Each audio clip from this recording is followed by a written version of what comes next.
வணக்கம் நண்பா நண்பீஸ் அனைவருக்கும். நாம் இந்த காணொலியில் எதை பற்றி பார்க்க போகிறோம் அப்படின்னு நீங்கள் தம்ப்லைன் பார்த்தோன்னே தெரிஞ்சிருக்கும். ஆமாம், நம்ம வந்து தேர்தல் ஆணையத்துடைய ஆர்டிகல் 324 பற்றி இந்த வீடியோவில் நம்ம பார்க்க போகிறோம்.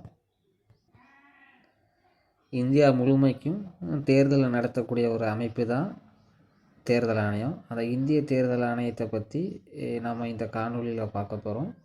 இதில் வந்து ஒவ்வொரு ஆர்டிகல்ஸுமே வந்து நம்ம தனித்தனியாகவே பார்க்கலாம். இந்த பார்ட்டில் நம்ம வந்து ஒரே ஒரு ஆர்டிகல் பற்றி மட்டும் பார்க்க போகிறோம்.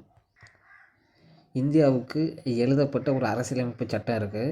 அந்த அரசியலமைப்பு சட்டத்தில் தேர்தல் ஆணையம் பற்றி எந்த இடத்துல சொல்லப்பட்டிருக்கு அப்படின்னு பார்த்தோன்னா, இந்திய அரசியலமைப்பு சட்டத்தில் 7வது அட்டவணை ஷெட்யூல் 7ல் பகுதி 15, அதாவது பார்ட் 15ல் ஆர்டிகல், அதாவது சரத்து விதி இந்த மாதிரி சொல்லலாம். இதில் 324 to 329 மொத்தம் ஒரு 6 ஆர்டிகல்ஸ், 6 சரத்து அல்லது 6 விதி. இந்த 324 to 329 தான் இந்தியாவில் உள்ள தேர்தல் ஆணையம் பற்றி, தேர்தல் எப்படிலாம் நடத்தணும், தேர்தல் நடத்தக்கூடிய அந்த தேர்தல் ஆணையத்துக்கு என்னென்ன அதிகாரங்கள்லாம் இருக்குது, அதோட பணிகள் என்ன, இதை பற்றி முழு விவரங்களுமே இந்த ஆர்டிக்கலில் சொல்லியிருப்பாங்க. இதில் நாம் இன்றைக்கி 324 மட்டும் பார்க்க போகிறோம். இனி வரும் நாட்களில் ஒவ்வொன்றுமே நம்ம தனித்தனியாக பார்க்கலாம். அதுபோக இந்த ஒவ்வொரு ஆர்டிக்கல்லையும் சொல்லப்பட்ட ஒவ்வொரு விஷயத்தையுமே நம்ம தனித்தனியாகவே விரிவாக பார்க்கலாம். முதல்ல இந்த ஆர்டிகல்ஸை பற்றி மட்டும் நம்ம பார்த்துடலாம். நம்ம இந்தியாவில் உள்ள இந்திய தேர்தல் ஆணையம் அதோட தலைமையகம் எங்கே இருக்குதுன்னா புதுடெல்லியில் இருக்குது. அந்த புதுடெல்லியில் இருக்கக்கூடிய இந்திய தேர்தல் ஆணைய அந்த கட்டிடத்தோட பேர் என்ன அப்படின்னு பார்த்தோம்னா நிர்வாசன் சதன். இப்போ இந்த ஆர்டிக்கல் 324 என்ன சொல்லுது அப்படின்னா, இந்தியாவில் சட்டமன்ற தேர்தல், நாடாளுமன்ற தேர்தல், இந்த மாதிரி இந்தியாவில் உள்ள தேர்தல்களை சுதந்திரமாகவும் நேர்மையாகவும் நடத்துறதுக்கு ஒரு தன்னாட்சி அதிகாரம் பெற்ற ஒரு தேர்தல் ஆணையம் இருக்கணும் அப்படின்றத அந்த ஆர்டிக்கல் 324 சொல்லுது. ஸோ அதன்படி இந்த இந்திய அரசியலமைப்பு சட்டத்தின்படி இந்திய தேர்தல் ஆணையம் எப்போ உருவாக்கப்பட்டுச்சுன்னா 1950 ஜனவரி 25 அன்னைக்கு உருவாக்கணும். அதாவது நம்மளோட இந்தியாவில் அரசியலமைப்பு சட்டம் நடைமுறைக்கு வந்தது 1950 ஜனவரி 26. அந்த தினத்தை தான் நம்ம ஒவ்வொரு ஆண்டுமே குடியரசு தினமாக கொண்டாடிட்டு இருக்கோம். அப்போ ஜனவரி 25 இந்தியா குடியரசு தினத்துக்கு முன்னக்கூட்டி ஒரு நாள் முன்னக்கூடி 25 ஜனவரி 25 1950 நம்மளுடைய இந்திய தேர்தல் ஆணையம் உருவாக்கப்பட்டுச்சு. ஸோ அப்போ இந்திய அரசியலமைப்பு சட்டம் நடைமுறைக்கு வரும்போதே தேர்தல் ஆணையம்னு ஒன்று இருக்குது.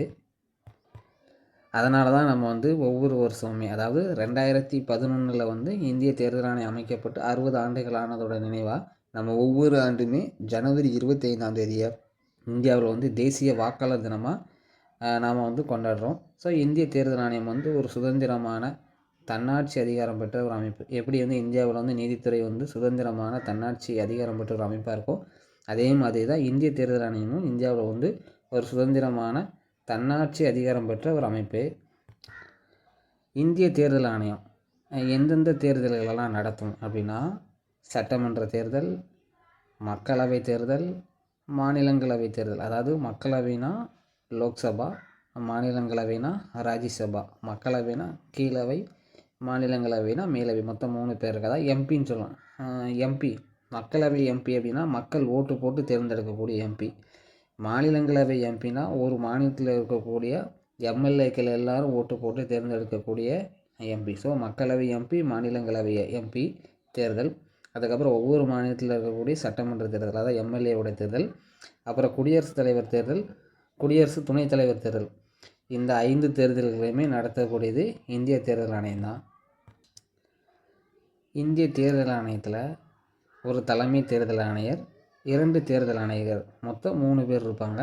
இப்போ 26வது இந்திய தலைமை தேர்தல் ஆணையராக யார் இருக்காங்கன்னா திரு ஞானேஷ்குமார் ஐஏஎஸ் அவர்கள் தான் இப்போ இருக்காங்க. அதுபோக 2 ஆணையர்கள் யாரெல்லாம்னா திரு சுக்பீர் சிங் சாந்து ஐஏஎஸ் அவர்களும் திரு விவேக் ஜோஷி ஐஏஎஸ் அவர்களும் இருக்காங்க.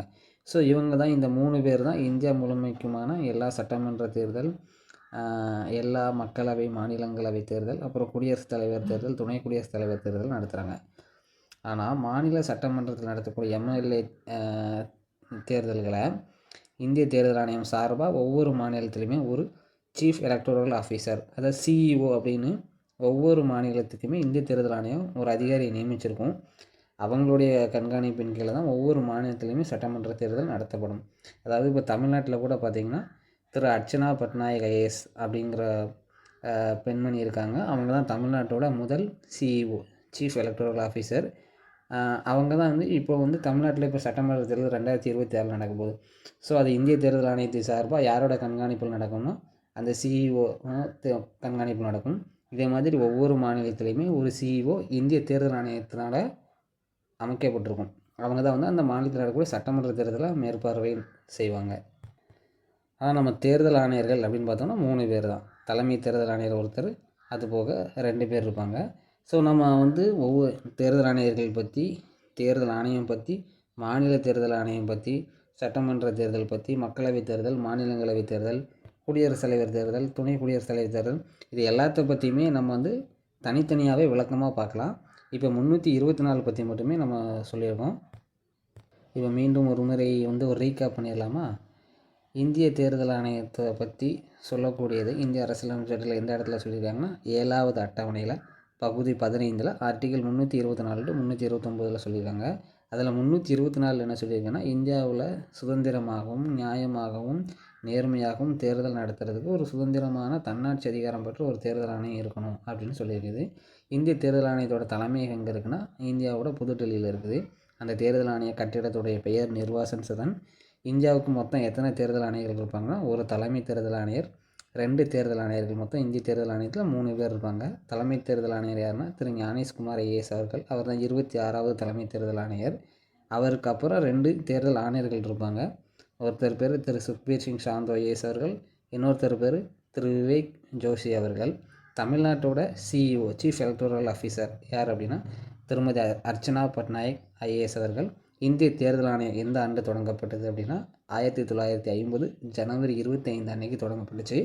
நம்ம இந்தியா தேர்தல் ஆணையம் தொடங்கப்பட்டு 60வது ஆண்டு நினைவாக 2011 ஒவ்வொரு ஆண்டுமே ஜனவரி 25ஆம் தேதியை நம்ம வந்து தேசிய வாக்காளர் தினமாக நம்ம கொண்டாடிட்டுருக்கோம். இந்திய தேர்தல் ஆணையம் எந்தெந்த தேர்தல்கள்லாம் நடக்கும் அப்படின்னா எம்எல்ஏ தேர்தல், எம்பி தேர்தல், குடியரசுத் தலைவர் தேர்தல், குடியரசு துணைத் தலைவர் தேர்தல், இந்த 5 விதமான தேர்தல்கள் வந்து இவங்க நடத்துவாங்க. நம்ம வந்து மீண்டும் ஒரு காணொளி